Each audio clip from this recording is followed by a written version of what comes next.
एक बड़ा common question है कि कौन से वक्त में कौन सी कंट्री का वीजा अप्लाई करना चाहिए, कौन सा ऐसा सूटेबल टाइम होता है कि डिफरेंट कंट्रीज जिनके वीजाज अप्लाई हो रहे हैं क्या वो सूटेबल टाइम है या सारे लोगों के क्वेश्चंस रिसीव हो रहे होते हैं कि जनाब स्पेन का क्या राइट टाइम है अभी वीजा अप्लाई करने का, ऑस्ट्रेलिया का क्या राइट टाइम है वीजा अप्लाई करने का, कनाडा का वीजा जो है वो कब अप्लाई करना चाहिए, यूएसए की जो रेशो है वो अच्छी जा रही है या नहीं जा रही।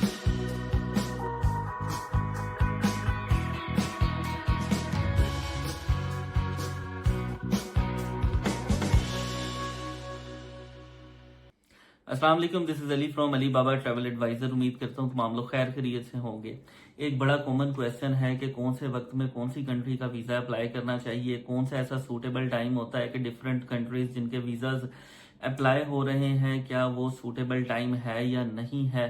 ये तमाम तर डिटेल्स आपको आज इस वीडियो में फराहम की जाएंगी। बहुत सारे लोगों के क्वेश्चंस रिसीव हो रहे होते हैं कि जनाब स्पेन का क्या राइट टाइम है अभी वीजा अप्लाई करने का, ऑस्ट्रेलिया का क्या राइट टाइम है वीजा अप्लाई करने का, कनाडा का वीजा जो है वो कब अप्लाई करना चाहिए, यूएसए की जो रेशो है वो अच्छी जा रही है या नहीं जा रही, कौन सी जो है वो एम्बेसी को चूज करना चाहिए। ये एक बड़ा डिफिकल्ट जो है वो लोगों ने क्वेश्चन समझा होता है, लेकिन आज की इस वीडियो में मैं आपको इसके तमाम तर आंसर जो है वो प्रोवाइड करूंगा और खास तौर पर ये कि आपको कब जो है वो वीजा अप्लाई करना चाहिए और कौन सी कंट्री का वीजा अप्लाई करना चाहिए। कुछ ऐसी कंट्रीज होती हैं जो कि बिल्कुल एवरग्रीन चल रही होती हैं, उसके अंदर कोई मसला नहीं होता। आप सर्दियों में वीजा अप्लाई करें, गर्मियों में वीजा अप्लाई करें, समर, विंटर्स, ऑटम या स्प्रिंग, कभी भी वीजा अप्लाई करें उसमें कोई मसला नहीं होता। लेकिन कुछ ऐसी कंट्रीज हैं जिसमें थोड़ी सी प्रॉब्लम फेस करनी पड़ सकती है, लेकिन वो प्रॉब्लम ज्यादा नहीं होती है। जो ट्रैवलर्स हैं उनको पता है कि वो जब भी वीजा अप्लाई करेंगे चाहे जो सा मर्जी सख्त मौसम हो उनको वो वीजा मिल सकता है।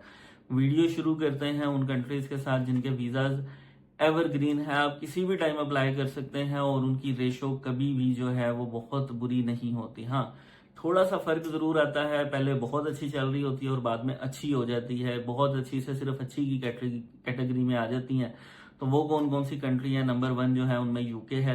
यूके शुरू से ही बहुत एवरग्रीन रहा है। उसकी रीजन क्या है? उसकी रीजन ये है कि यूके वाले मेरिट्स पे फैसला करते हैं, फाइनेंशियल सिचुएशन देखते हैं, एक खास तरह की बैंक स्टेटमेंट आपकी चली हुई हो, आपकी फाइनेंशियल सिचुएशन बिल्कुल बेहतरीन हो, आपने वीजा एप्लीकेशन फॉर्म प्रॉपर तरीके से फिल किया हो जो कि आपकी प्रोफाइल के बिल्कुल मुताबिक हो, तो आपको यूके जो है वो वीजा दे देता है। आप चाहे उसका वीजा किसी भी मौसम में अप्लाई कर लें, चाहे गर्मियां हैं, सर्दियां हैं, कोई भी मौसम चल रहा है, आपको वीजा जो है वो मेरिट्स में मिलेगा। और कोई ये नहीं कहेगा कि जनाब सिर्फ मौसम ना ठीक होने की वजह से मेरा जो है वो वीजा रिफ्यूज हुआ है।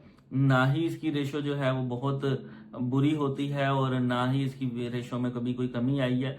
शुरू से एक ही पैटर्न पे चल रहा है यूके ऑलमोस्ट, और अभी भी जो है वो यूके बिल्कुल एवरग्रीन चल रहा है। यूके में किसी तरह का कोई इशू फेस नहीं करना पड़ता। दूसरे नंबर पे जो कंट्री है वो है स्पेन की।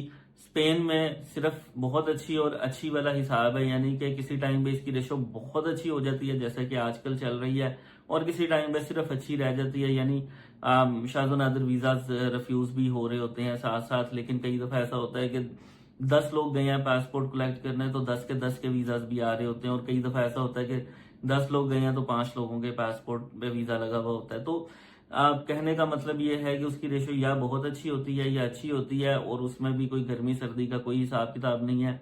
किसी भी जगह पे कभी भी आप जो है वो इसका वीजा स्पेन का अप्लाई कर सकते हैं। हमेशा से जो है ना वो ये एवरग्रीन रहा है।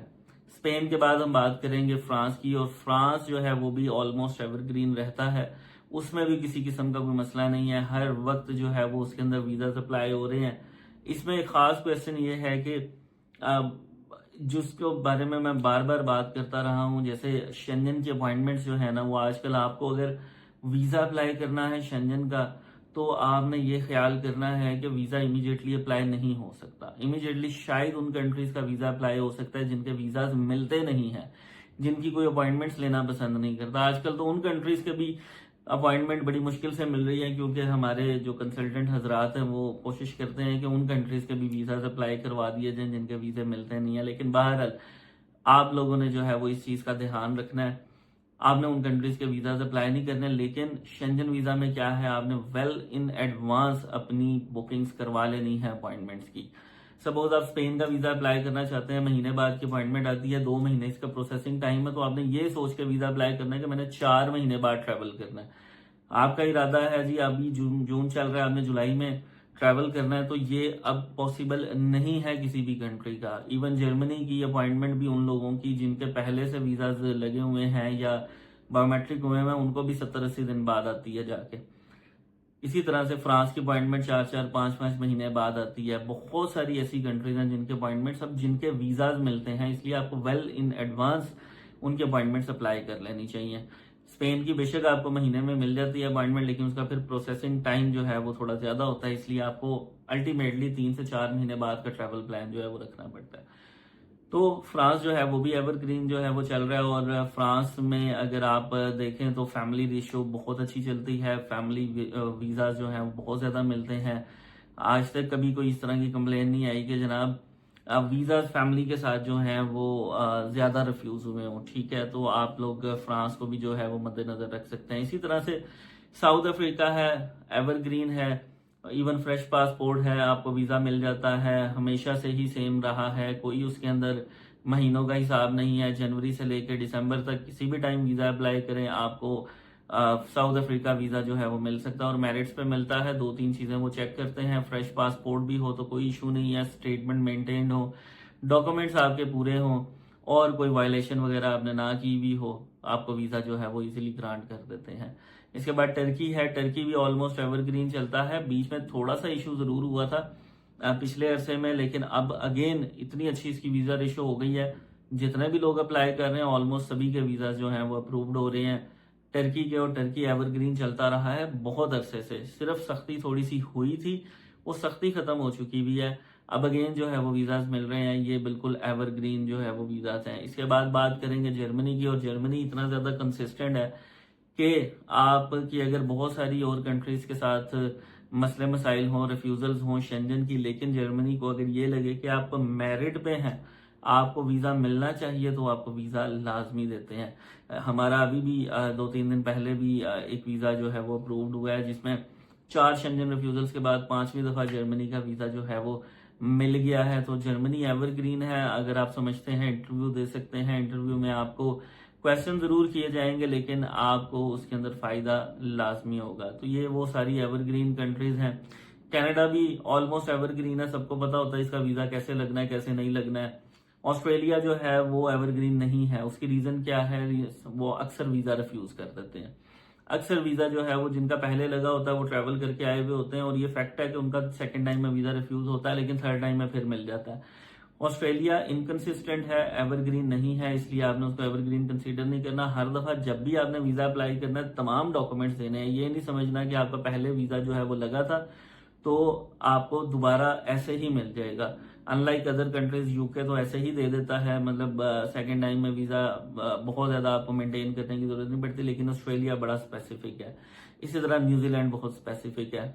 आपका एक दफा लगा हुआ है वीजा, आपने एक दफा ट्रैवल किया, सेकंड टाइम अप्लाई करेंगे तो आपने सारे के सारे डॉक्यूमेंट्स देने हैं। आपने ये नहीं सोचना कि मेरा पहले वीजा लगा हुआ है न्यूजीलैंड का तो मुझे 100% वीजा मिल जाएगा। 100% वीजा नहीं होता है, किसी भी कंट्री का नहीं होता है। ये तमाम तर चीजें जो है वो आपने याद रखनी है। मौसम के हिसाब से कुछ नहीं होता, मौसम जो है वो हार्श भी होता है। वेदर कनाडा में बहुत शदीद सख्त सर्दी पड़ती है। जनवरी फरवरी में वीजाज मिल रहे होते हैं कनाडा के, इसी तरह यूएसए के भी वीजाज इसी मौसम में मिल रहे होते हैं। और अगर किसी ने प्लान भी दिया होता है मैंने न्यू ईयर मनाना है, तो भी उसको वीजा मिलता है। क्यों?